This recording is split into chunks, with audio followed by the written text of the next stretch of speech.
Hi friends, आज मैं आपको बताऊंगा AKU की वेबसाइट से ट्रांसलेटर किस तरीके से रिट्रीव कर सकते हैं।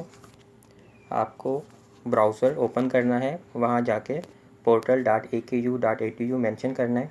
Just click on enter button.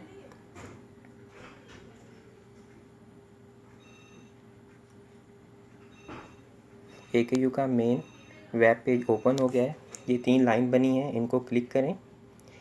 यहाँ पे हॉस्पिटल्स को क्लिक करें। यहाँ पर जिस quality and patient safety JCI इसको प्रेस करें। न्यू विंडो ओपन होगी। स्क्रॉल डाउन करें। यहाँ पर है find interpreter language directory. Click on it. Select language. For example if you आपके पास कोई अफ़गानी पेशेंट आया है और आपको अफ़गानी बोलने वाला कोई पर्सन चाहिए, Afghani mention submit.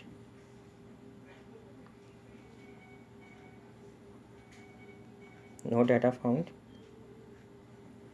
Same like English, submit. तो यहाँ पर उस पर्सन का नेम और डिटेल आपके पास आ गई हैं। तो इस तरीके से आप लैंग्वेज डायरेक्टरी यूज़ करके इंटरप्रिटेटर फाइंड आउट कर सकते हैं। Thank you.